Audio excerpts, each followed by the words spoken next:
Let's begin Chapter 11, Substance-Related Disorders and Addictive Disorders. That would be the term that we would find in the DSM for this content. So again, substance-related disorders and addictive disorders. For the substance-related disorders, they all involve psychoactive drugs. These are agents, or if you want, substances, that can cross the brain's something and affect how we something by altering neurotransmitter release. Take a moment and see from intro psych you can remember any of those items, any of those words that should go in the blank.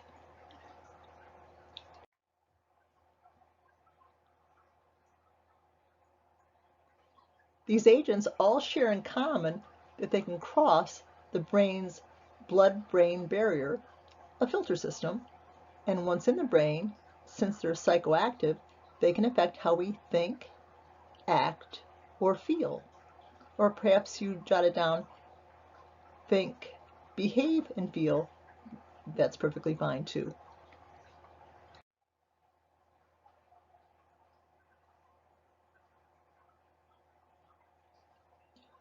All these agents activate the brain's reward system, as does gambling disorder, which is also discussed in the same chapter of the DSM.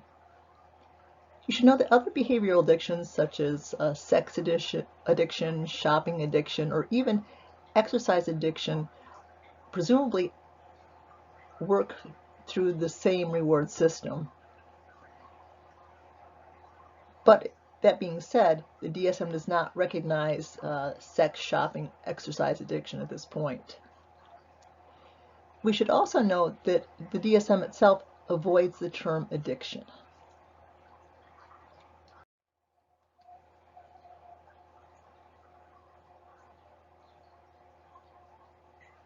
This chapter in our DSM, that of substance-related disorders, has two major subcategories: substance use disorders and substance-induced disorders. Spend sufficient time studying this, so if you're asked, you could easily say, what the two categories would be. Now, under substance-induced disorders, there's intoxication, when you're quote-unquote high on the drug, withdrawal, having various psychological or physiological effects, and substance-induced mental health conditions, so mental health conditions that are caused by the use and or withdrawal from the drug. So again, spend a little time on this slide. It's a particularly important one.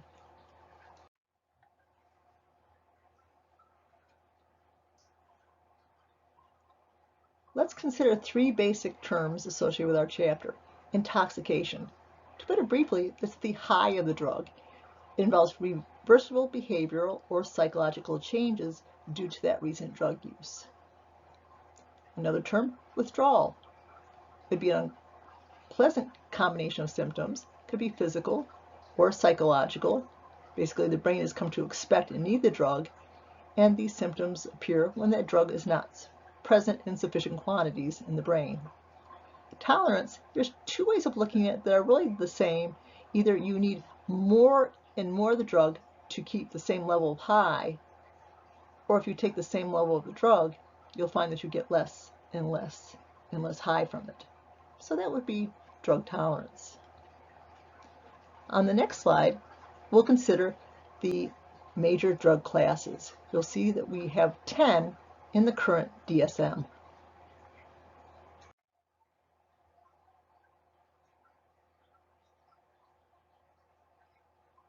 The DSM-5 TR version recognizes 10 drug classes: alcohol, caffeine, cannabis, hallucinogens, inhalants, opioids, sedatives, stimulants, tobacco, and other or unknown agents.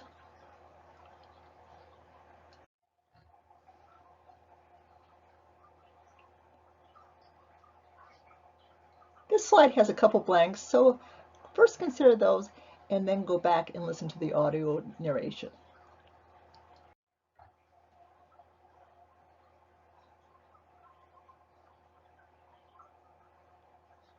So substance use disorders includes both illicit, in other words, illegal drugs, and prescription drugs. The DSM doesn't differentiate.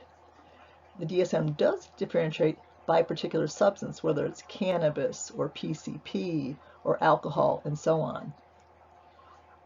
To qualify, the person has had the issue for at least 12 months or perhaps considerably longer. All these substances, and gambling also, work by altering neurotransmitter release, activating, again, the brain's reward systems. Now, in terms of the blank, the most used drug, I get all sorts of answers, but it's one that most of us will have every day. Hopefully you're thinking now caffeine. Now, in terms of the drug that's associated with the greatest number of preventable deaths, no, not heroin, not even alcohol. It would be tobacco. So the drug of tobacco would be nicotine.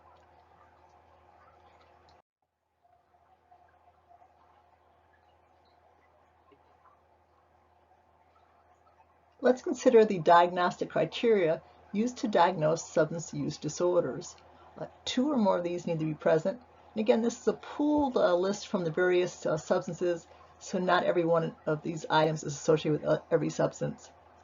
If given a test question, you should be able to rattle off 5 or 6 of these, hopefully fairly easily. Let's look at these items now. A desire to cut back, can't cut back or stop. Excessive time spent on the drug, finding it, using it, recovering from it. Using more than intended. You stop by the bar for one drink, the drink becomes a pitcher of beer and chasers, becomes the night, becomes the weekend. Withdrawing from activities and people. You used to do things and have involvement with activities and people, but now you don't, because now the drug is center place in your life. Not able to fulfill your roles. Consider your major roles in your life. Perhaps as a parent, perhaps you take care of a grandparent, definitely a student, perhaps a worker, perhaps a volunteer, so on. So not able to fulfill roles. Use impairs safety, for example, driving while intoxicated. Continued use despite very serious problems. Strong cravings, tolerance from the drug, or having withdrawal symptoms when you don't have that drug in your system. Again, 2 or more would suggest a problem. And if you do find that you do have 2 or more of these in your life, perhaps make an appointment with Mrs. King, our counselor extraordinaire, and just have a little chat with her and explore that idea.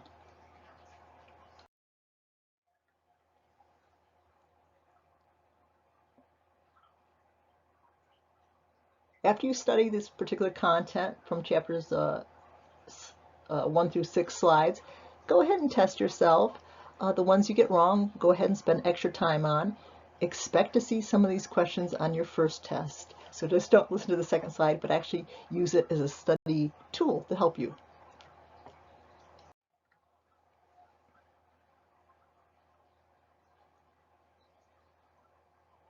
The 2 major categories of substance-related disorders would be the last one, substance use and substance-induced. Next question, all work by altering neurotransmitter release. The most used drug, no, it's not pot or nicotine. It would be caffeine. Intoxication, tolerance, and withdrawal are all in the category of substance-induced. And in terms of the greatest number of preventable deaths, now it's not opioids, but it would be nicotine, and specifically tobacco, but the drug in it would be nicotine. So anything that gave you trouble, go ahead and study it, and then later on before the next test, make sure you do this slide several times.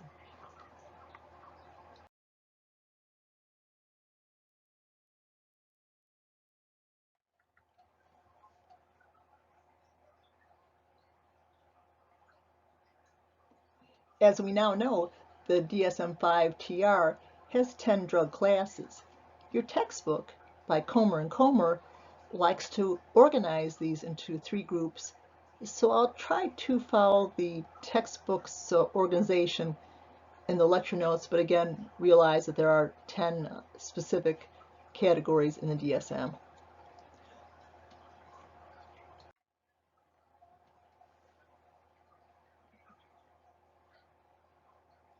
So for our Comer and Comer text, we'll have the category of the depressants, including alcohol, the sedatives/hypnotics, and the opioids. Stimulants would be caffeine, cocaine and related drugs, and amphetamine and related drugs. And it groups hallucinogens and cannabis, and drugs with mixed effect in the last category. That would include LSD, MDMA, cannabis, and other drugs we'll consider later on.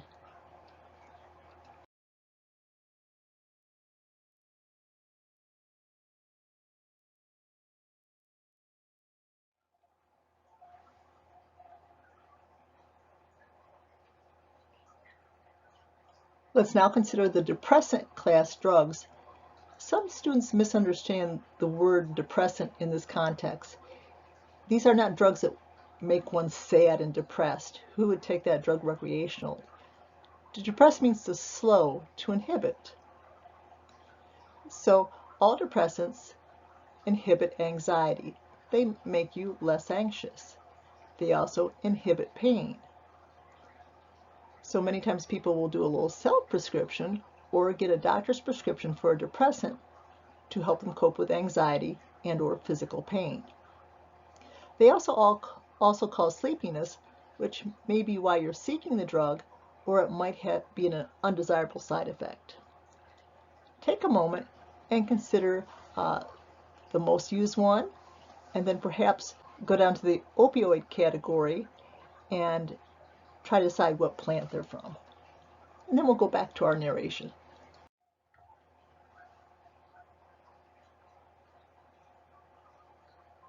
So by far the most used depressant would be alcohol.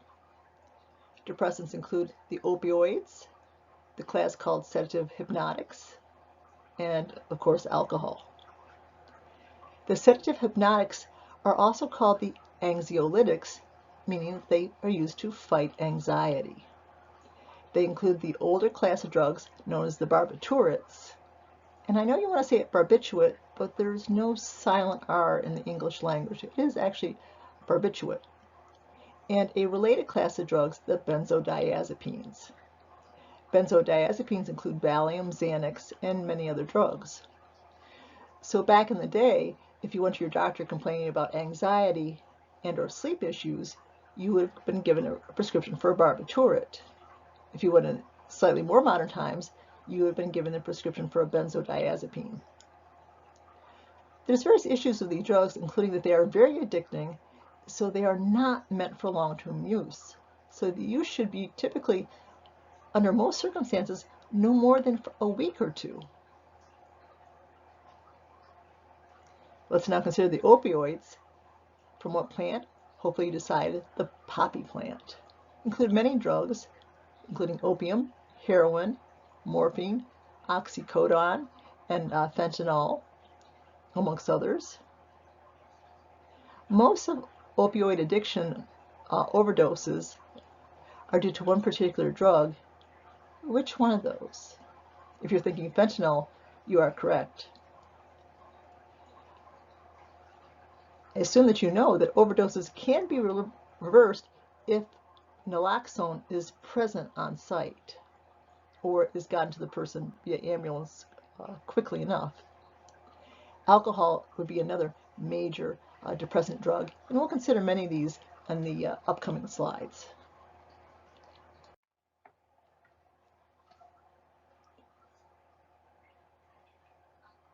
So let's consider alcohol use. Alcohol is now involved in 1 out of every 3 fatal car crashes, a tremendous loss and tremendous suffering. 1 in 3 of us will be in an alcohol-related car crash.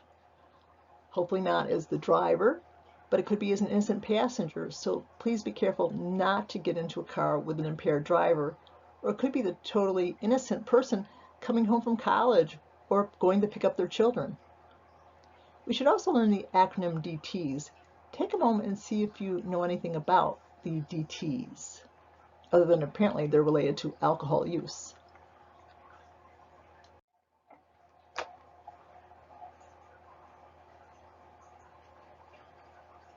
So the DTs are potentially fatal withdrawal symptoms related specifically to alcohol or drugs that are identical to alcohol in the brain, such as the sedative hypnotics like the barbiturates and the benzodiazepines.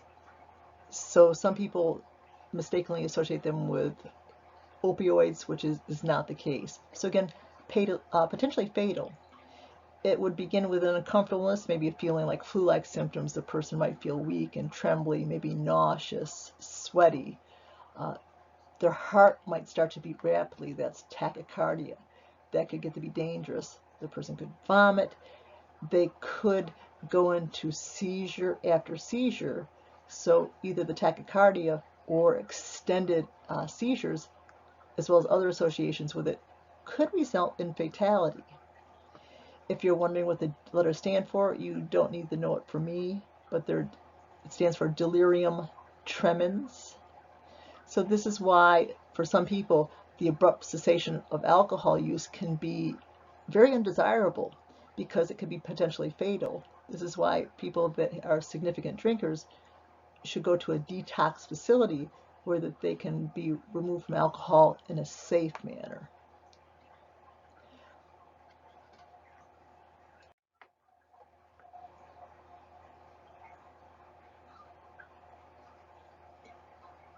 Treatings and settings. Drug treatments include antabuse. Consumption of this drug works by, after you take this antabuse drug, if you drink alcohol, you will become violently ill, and that should get rid of your desire to consume alcohol. Obviously, the person's got to be willing to take the antabuse, and many people are ambivalent about stopping drinking. They don't take the drug, and therefore, obviously, it can't be effective. The drug naltrexone is used both for alcohol use and opioid addiction. Basically, it helps to fill in the receptor sites that are associated with withdrawal. So it fills them to the extent that the ones that are associated with withdrawal symptoms are quieted, but not the ones that produce the high. It is therefore not addicting and not an opioid, and can be useful. Now, in terms of settings, include both inpatient or outpatient care. Some people use self-help groups such as AA, but data on AA is usually not evidence-based, so it would suggest that it's more effective than it actually is. It's definitely helpful for some people, but again, the evidence is less than, satisfying. Perhaps you've seen the TV show Mom that features women in AA.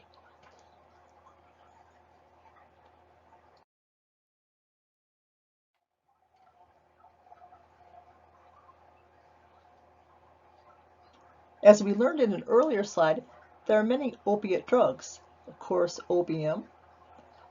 Heroin, interestingly, when it was first discovered, was thought to be the cure for opium addiction. It was quickly found to be very disappointing, as it is, of course, highly addicting in itself, as well as producing quite a high. Other drugs include oxycodone, codone in cough syrups, morphine for pain control, as well as other drugs. Let's consider now a sign of an opiate overdose. The first 4 symptoms can be vaguer, not responsive to noise or touch. That can be anything from a heart attack to any sort of medical condition that would be serious. Breathing slow or absent, obviously serious, highly serious if absent, but not specific to opioid or opiate drugs. Choking or gurgling sounds, that could be in a seizure. So again, not specific to opiates. Lips or nails turning blue, sign of cardiac issues, lack of oxygen in the blood, but again, not really specific to the opiates. But the last one I think is the most telling because that is specific to the opiate family drugs. Pupils are tiny. So if pupils are tiny in that unresponsive person, that is really yelling out opiates. Now, if a Narcan kit is available, it can be used safely. They are available without prescription. Here's a basic question for you. Let's say that a person is ODing. It clearly is an opiate. The Narcan kit is used. They're coming out of it. Do you still need to call 911? Absolutely yes, because in about half or more of the cases, the single Narcan kit does not have enough medication to pull the person out of the overdose, so they will slide back into it. So yes, you do need to call 911. And next question, if there are drugs present, can you be arrested? Can they be arrested? No, there are laws to prevent that. So in that context, no arrest cannot be made, so you can safely call 911.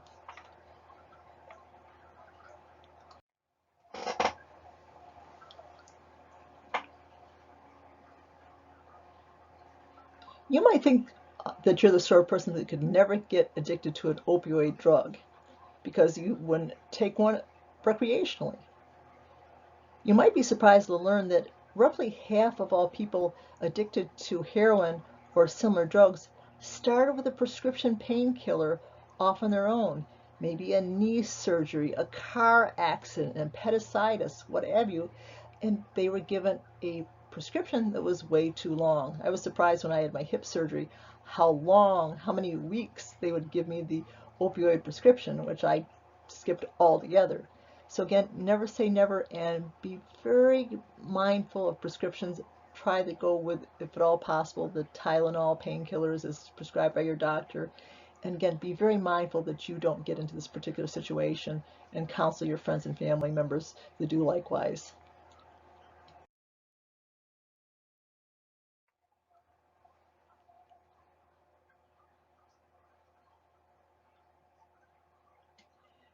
So let's consider treatment for opiate addiction.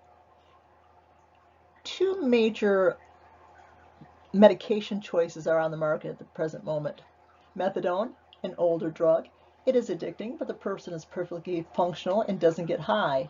So it is a good choice for many people. The newer drug, and apparently the preferred drug, is Suboxone.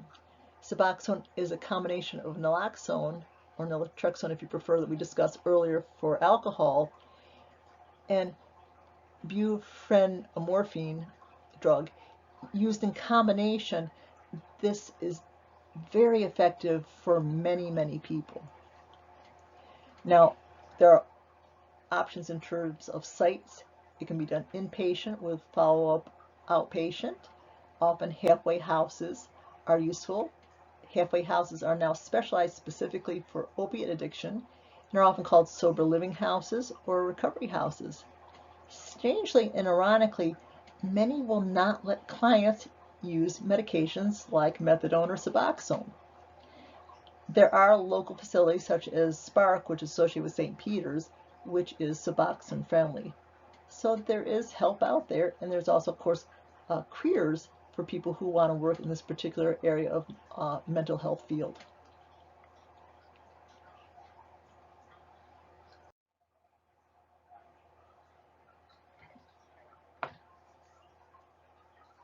So now let's consider the stimulant family of drugs, in many, many ways the opposite of the depressants. Whereas the depressants depress, in other words, they slow the functioning of the nervous system and organs, stimulants do the opposite. They speed it up. They also increase alertness, and they also decrease appetite. Which one do you think is the most used? Take a moment and consider. You're saying cocaine? You're hanging out with the wrong people, might I suggest? It would be caffeine. Coca-related drugs?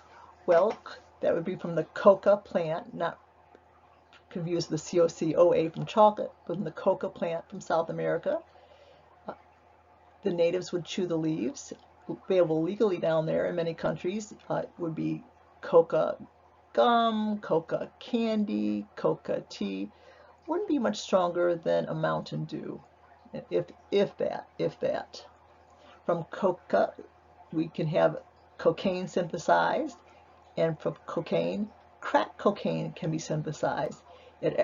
Although the coca candies and gums not addictive, such low levels, obviously cocaine or crack cocaine highly addictive.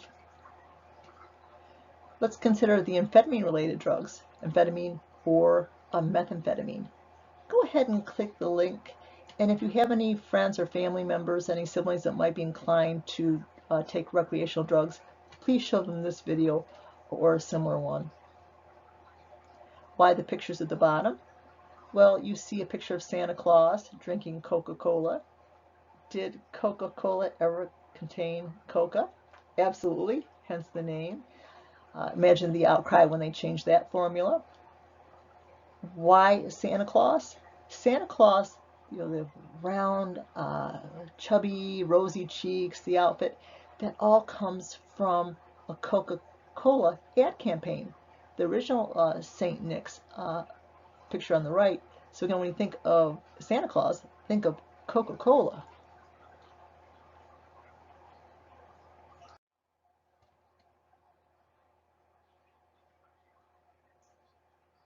I probably should also mention the idea that Sigmund Freud used cocaine. Did he? Absolutely yes. But here's the big but. At that time period, there was no FDA to say it was addictive. And he was not an American anyway. So he had depression.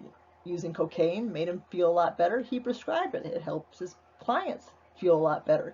As soon as he realized it was addictive, which was very, very quickly, he stopped using it. He stopped prescribing it, and presumably had a minimal effect on him as a person and his theories. So again, try not to be too judgy. We didn't know what was addicting and what was not. Remember, they thought originally heroin was going to be the cure for opiate addiction, and we know how ridiculous that is.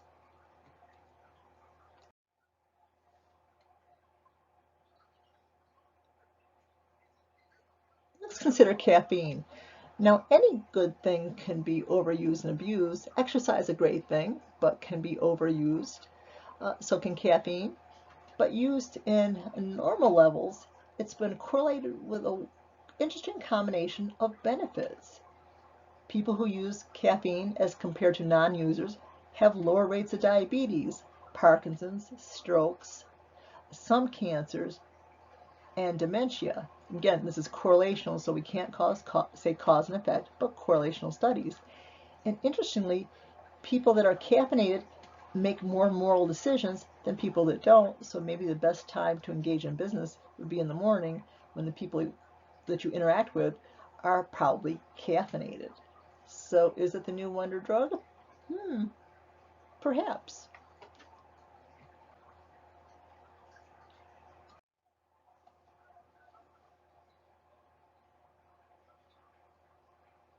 So for the people that are heavier users of caffeine, are withdrawal symptoms possible?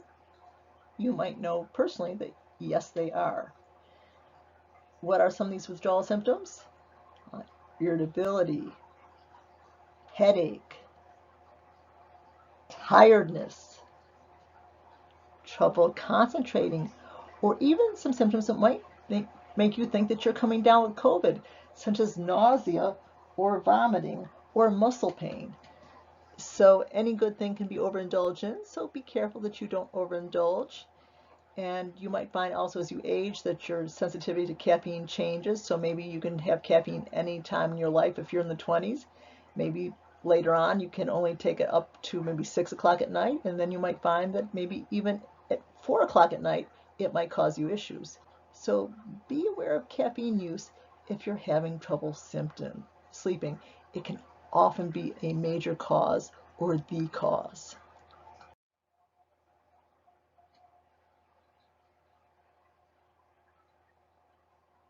As mentioned earlier, your textbook in organization has the heading of cannabis, hallucinogens, and mixed effects drugs. So let's delve into these categories. And you can see a picture for tobacco on the left, of course, pot in the center, and MMDA, in other words, ecstasy, on the right.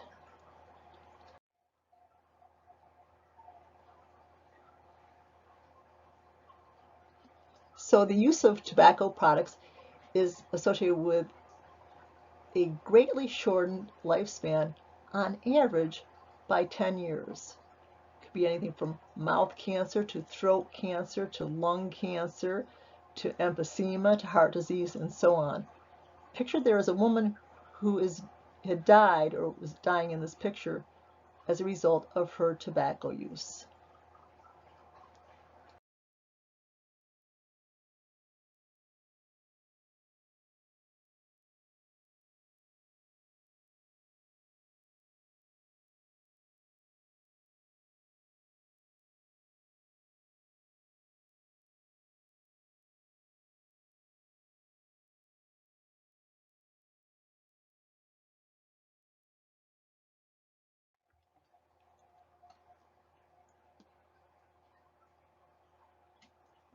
So the tobacco plant contains 7,000 plus chemicals, which include nicotine.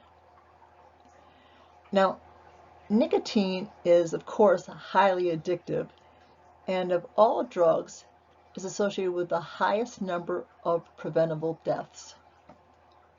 So if you're a smoker, or you have a loved one in your life that is a smoker, there are a lot of tools out to help you stop smoking that weren't present 10 or 20 or 30 years ago. There are quit lines so you can talk to people for free who are trained to help.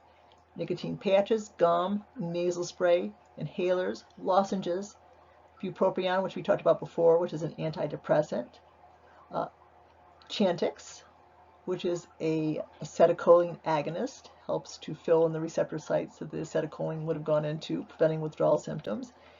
And stress reduction tools are essential. Now, some of these can mix and match, for example, stress reduction and nicotine spray.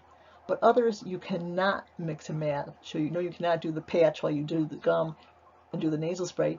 You're likely to OD. So mix and match carefully and wisely. And know that most smokers have to stop multiple times, frequently stopping for years, picking up the behavior in a time of high stress, and stopping again. So it's always worth it to stop smoking. Even if you aren't successful for a lifetime, every time you stop, you're doing your health a huge amount of good.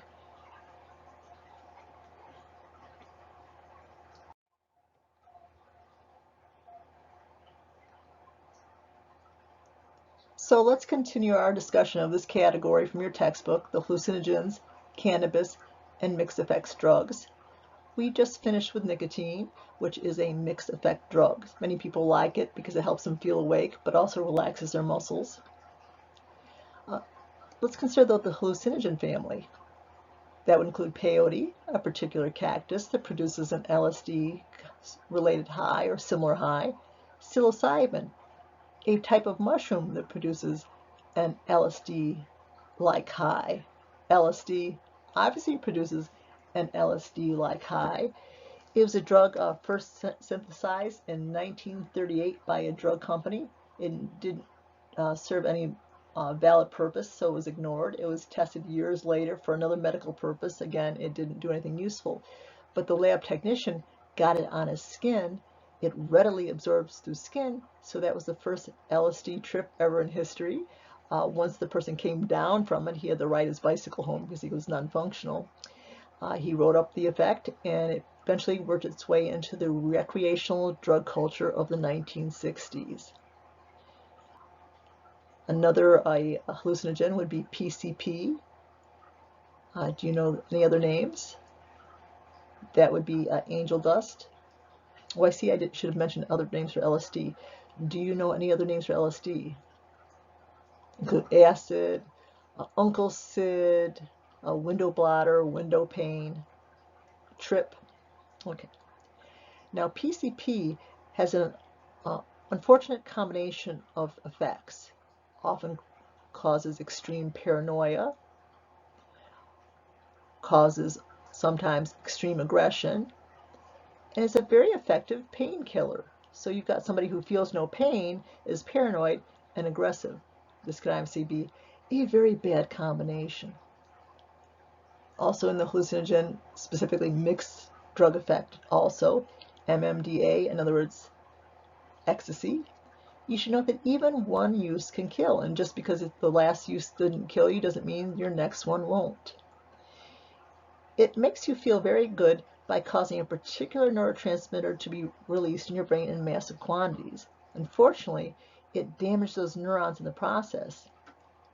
Research with rats indicate that for every time MMDA is used, these neurons continue to die for about 2 months.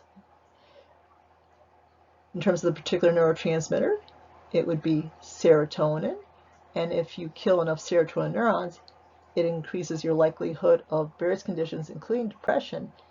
And since most antidepressants work by increasing your serotonin, these will not be able to work on you because you have damaged your serotonin neurons. So again, a highly undesirable drug. And lastly on the list, of course, cannabis, which we will talk about in upcoming slides.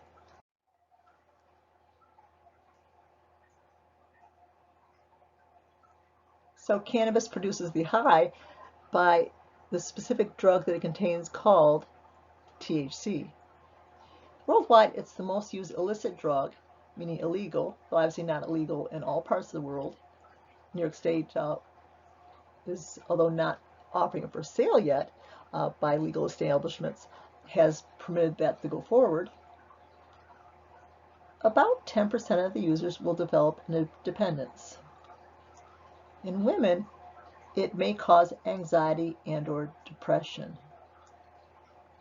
While the person is using it, it often impairs memory, associated with the problem of losing one's stash. The picture below reflects the states which allow recreational use in 2022. They would be the ones shown in the bluish color. The green states are only allowing it for medical use only.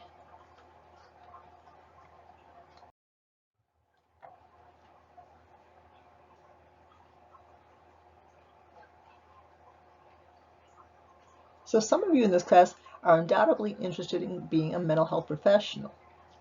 Others of you might be looking more into the social work area, but again, some social workers do specialize in training and career-wise in mental health counseling.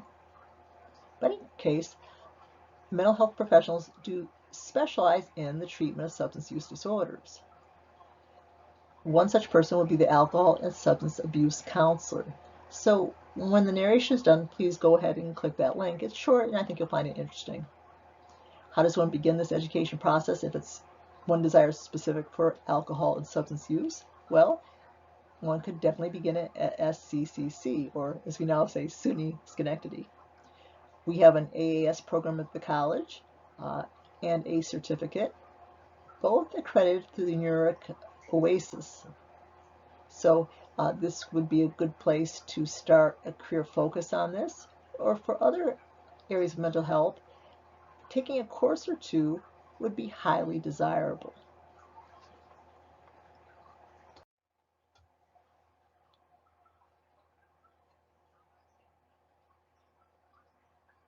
Let's look at the last disorder of our chapter. It's in the category of non-substance related disorders. Specifically, let's look at gambling disorder. Time period that symptoms have to be present. Well, it's the same as the rest of the disorders in our chapter. And what would that be? Hopefully you're saying 12 months or 1 year. Key symptoms would be irritability or restlessness. Attempts to try to control the disorder. Person's preoccupied, spending a lot of time doing or thinking about the gambling issue.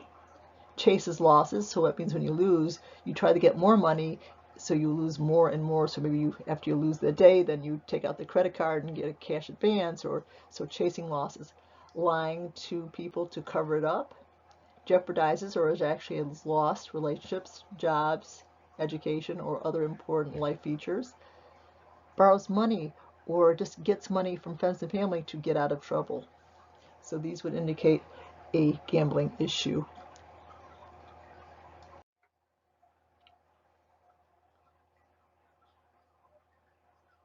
Do all these features need to be present for diagnosis? Definitely not. The time period of 12 months is mandatory, but beyond that, a person would need 4 or more of the remaining features listed below the time period.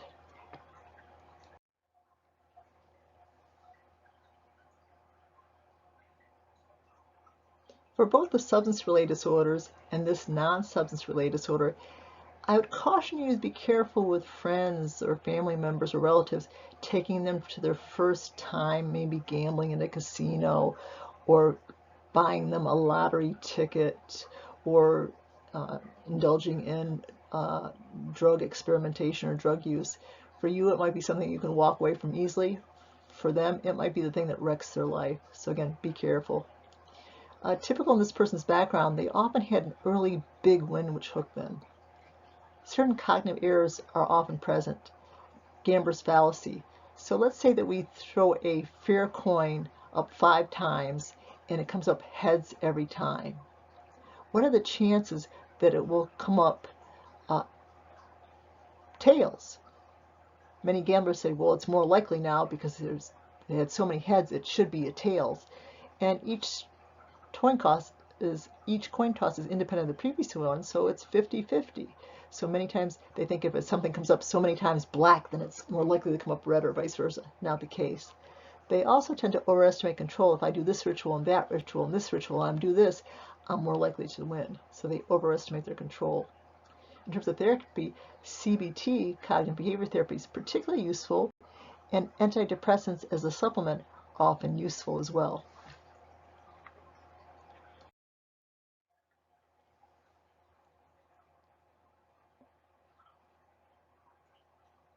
After you study this particular content from chapters 1 through 6 slides, go ahead and test yourself.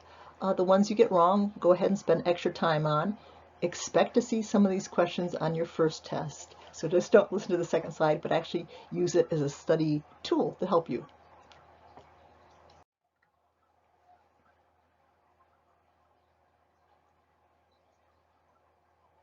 The 2 major categories of substance-related disorders would be the last one, substance use and substance-induced. Next question, all work by altering neurotransmitter release. The most used drug? No, it's not pot or nicotine. It would be caffeine. Intoxication, tolerance, and withdrawal are all in the category of substance-induced. And in terms of the greatest number of preventable deaths, now it's not opioids, but it would be nicotine, and specifically tobacco, but the drug in it would be nicotine. So anything that gave you trouble, go ahead and study it, and then later on before the next test, make sure you do this slide several times.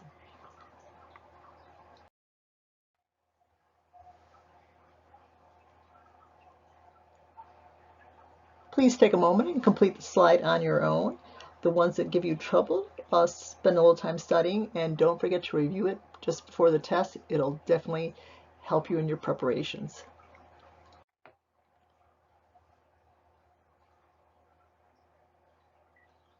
So here we go. Caffeine, stimulant. Alcohol, depressant. PCP, hallucinogenic. Morphine and heroin, depressant. Crack and amphetamine, stimulant. Nicotine, mixed effect drug.